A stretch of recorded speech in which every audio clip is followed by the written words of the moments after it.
Okay. Hi, thank you for joining me today.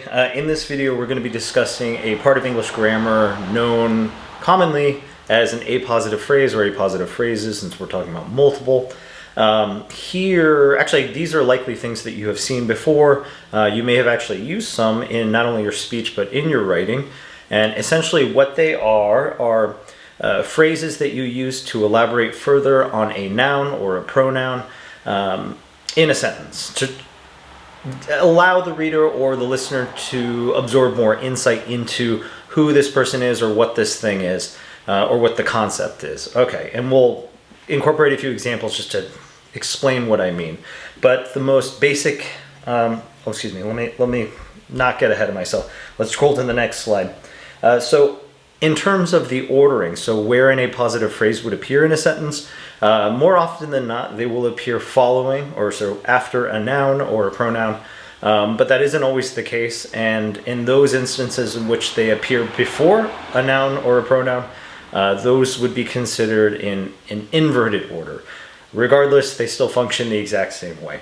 Now, let's get back, or rather, let's get to what an appositive phrase is, just to make sense of it. Here, and again, you've likely used these before. Here, let me go ahead and jump to a blank slide. And of course, assuming my handwriting will work with me, let me go ahead and make sure I've got a thick enough pen. Perfect. Let's go through one example. For instance, Stan, a huge man,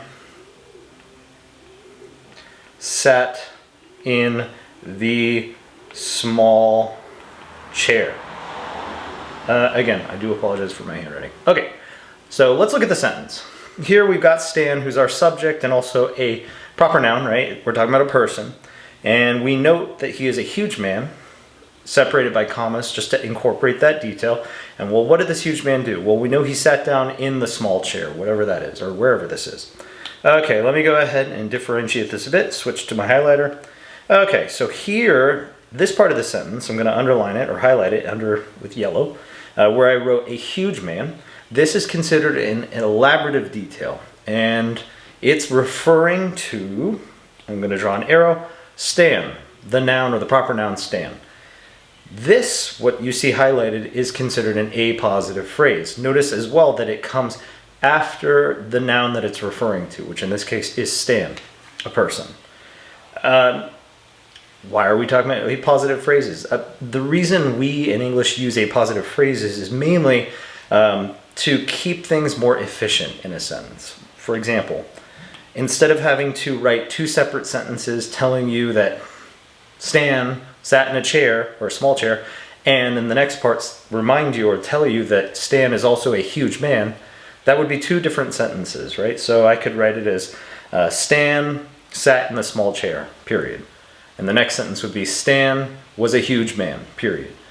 Or you could break it up. Stan was a huge man, period. Stan sat in the small chair, period.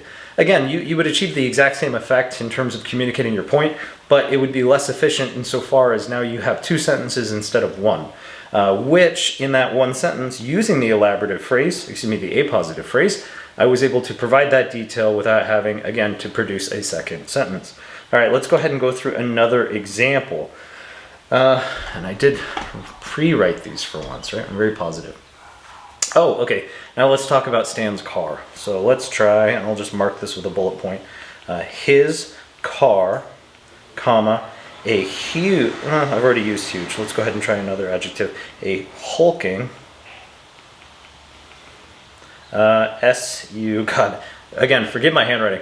So a hulking SUV, whoops, was green, period. Okay, again, if we look at this, let me switch to my highlighter. If we look at the structure of the sentence, we see that we have the possessive pronoun his referring to the car, so car is really the noun that we're talking about.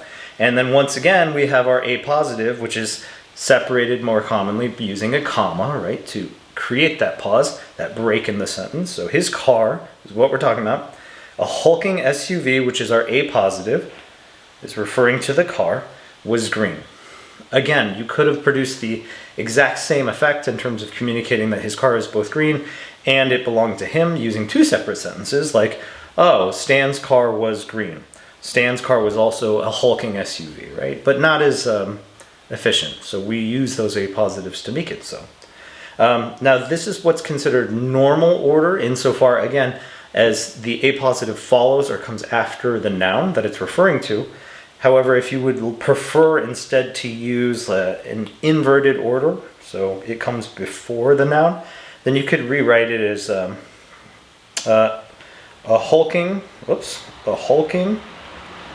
SUV, Stan's car in this case, right? Stan's car or his car was green. Or rather, let's stick with that. I'm not gonna, it's not a great sentence. In fact, it's an awful sentence. A hulking SUV, Stan's car, was green. The hulking SUV, you know what? I'm gonna scrap that, and I love that I didn't pre-script this. Let's try another one. You can try, let's use someone else as an example, now that I've embarrassed myself on camera. Let's try this one. A huge, we'll go back to that first example. A huge man, comma, Stan, sat in the small chair. Okay, so that would be the first example. I apologize for that other one. All right, so here, now we have the appositive coming before the noun Stan, right, because it's referring to Stan. And of course we have the rest of the sentence, which tells you it's the predicate, sat in the small chair. And that, again, is still an appositive, but in the inverted order. Okie dokie. So I'm just going to move back to the top. There we are. And I will stop recording. Hopefully this saved. Yes, it did. Okay, perfect. Again, today we discussed appositive phrases, what they are.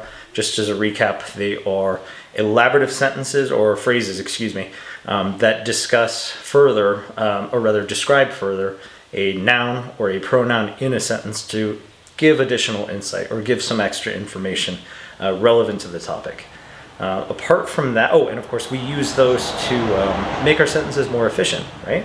Because you can include those details in a single sentence rather than including additional details in two or more separate sentences. So it is nice, and we often use this in speech and of course writing as well.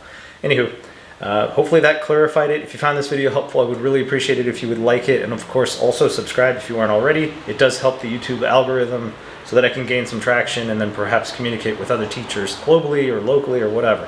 Anyway, thank you again, and I look forward to working with you in the next one. Bye.